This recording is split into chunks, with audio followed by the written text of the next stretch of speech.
Your forecast first from KARK4, your weather authority. A pretty good looking Tuesday afternoon across Arkansas today, and it's a beautiful evening here at Dickey-Stevens Park in North Little Rock, where in a couple of hours the Razorbacks will take on La Tech. For the rest of the evening, we are expecting partly cloudy skies becoming mostly clear. Temperatures falling through the 70s by morning. We'll be down near 60 degrees. We'll have your forecast live from Dickey-Stevens Park. KARK4 News at 5 starts now. Coming up, developing news. A pregnant mother stabbed to death. Her baby now fighting for its life in a Little Rock hospital. Next, in less than 24 hours, Occupy Little Rock must leave their camp in the heart of downtown. Find out how the movement plans to fight the order with just hours until their move-out deadline. Plus, find out why a school district wants to drug test all students participating in extracurricular activities. It's Tuesday, May 15th. Now, from the station you count on, this is KARK4 News at 5 in high definition. Good evening and thank you for joining us tonight, everybody. I'm Bob Clausen. I'm Jessica Dean. We've got some breaking news to bring you at this hour. A 5th grade student missing from school. Pulaski County Special School District leaders say this youngster, 11-year-old Terrell Scott, wandered away from Robinson Elementary off Highway 10 just before 3 this afternoon. This young man has not been seen since. He was supposed to be on the bus with his 2 siblings, but officials say he never got on that bus. He's 5 feet tall with short hair. He was last seen wearing jeans and a navy or white polo shirt. If you've seen him, you're asked to call police immediately. Also, some developing news tonight. A pregnant woman stabbed to death, her baby dying just moments ago in a Little Rock hospital. Fort Smith police say a woman collapsed in the police department lobby today. 32-year-old Celestia Duffin later died from her stab wounds. Trying to save her baby's life, doctors delivered the boy at 27 weeks. He was flown to Children's Hospital here in Little Rock, where tonight our sister station KNWA reports that that child has died. According to police, the woman and her husband, 34-year-old James Herring, began arguing while she was driving the car. They happened to be near the police department. Police say Herring leaned over and stabbed his wife, causing her to lose control of the vehicle and hit a pole. She was able to walk into the police department, where she later collapsed. Her husband was found near the car. He was taken into custody. We're going to continue to follow this developing story. We'll have the latest tonight at 10.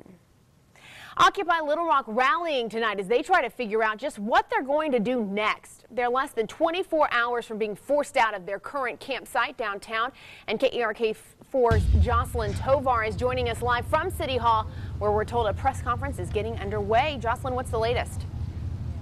Well, Jessica, this is really their last stretch. As you said, this press conference is going to take place right behind me.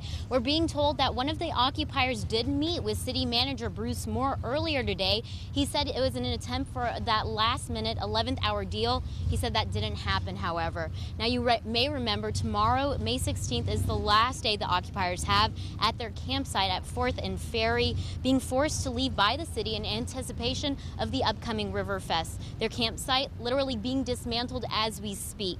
Now, there has been some discussion of moving that campsite. This occupier we spoke to said that there's some disagreement on whether the place they want to move is owned by the state or the city. And again, their 11th-hour deal just didn't work out. And we're being told right now that also there's going to be some voluntary arrests tomorrow. This source that we spoke to said that 10 people have volunteered to be arrested tomorrow. Again, the last day that they're going to be there out at 4th and Ferry. Reporting from City Hall, Jocelyn Tovar, KARK4 News. Jocelyn, thanks so much. Tonight, the Arkadelphia School Board will vote on a proposal to begin drug testing students. The measure would apply to all students involved in student activities starting in 6th grade all the way to graduation.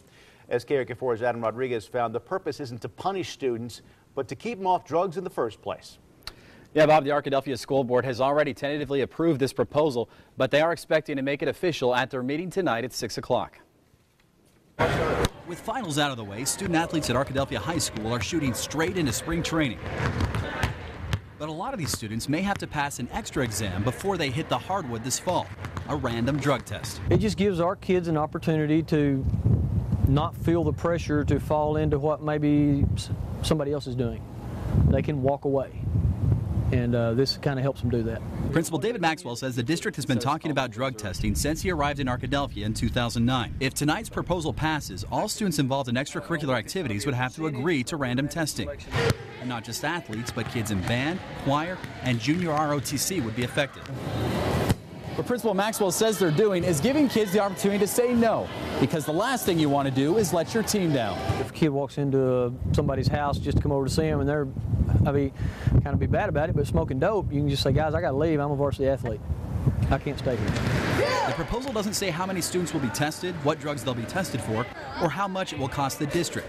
Maxwell says they'll figure it out as they go. We don't know, and that's okay. We don't have to know as long as we have the policy in place. And to be clear, if this proposal passes, not only will students have to agree to drug testing, but parents must also give consent to have their students tested. Principal Maxwell says they'll start testing then, if it passes, this summer when the golf season begins. Back to you. Adam, thanks. The North Little Rock School District laying off 25 teachers. A spokesperson says enrollment is falling by 200 students, and the district will have less money as a result. The teachers are being let go at elementary, middle, and high schools, and some could be rehired as other educators retire or leave that district. The Housing Authority in Little Rock trying to sort out what one commissioner called an employee disciplinary problem. KERK4's Jonathan Athens was at a special meeting, and he joins us live with the latest on that. Jonathan. And the problem is, Jessica, no one is talking specifically about what that problem is. The Metropolitan Housing Alliance late last week put its executive director, Shelley Ehinger, and human resources manager, Kim Travis, on paid administrative leave. Today, the housing commissioners held a special meeting. They went into a closed-door session for about 10 to 15 minutes, and when they came out, they voted to hire a special counsel to continue their investigation. But as we said earlier, no one is talking about the specifics. Some folks who attended today's special meeting made it clear they are not happy. It's been too long now. Morale is down so low at all the horizons, all the housing, all the sites. It's just so low because she brought that spark that only Shelley can bring. What I am saying is, if you all sit in judgment, there's someone judging you too. So you better be very careful.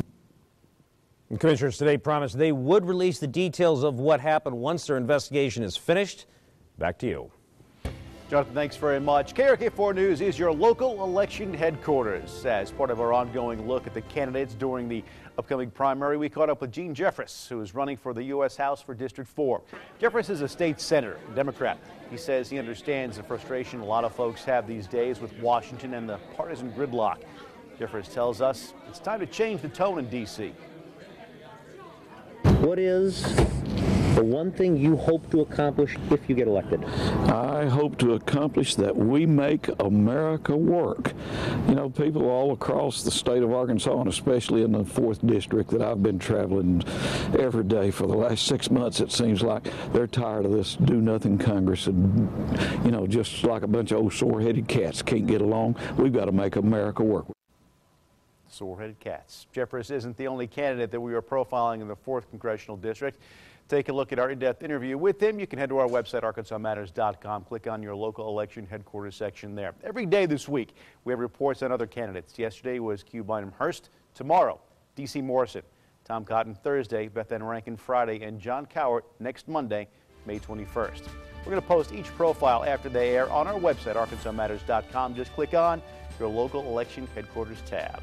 And be sure to join us online and on air for next Tuesday's Arkansas primary. We're going to have results and analysis throughout the evening, along with comprehensive coverage during KRK4 News at 10, and then the following morning on KRK4 Today.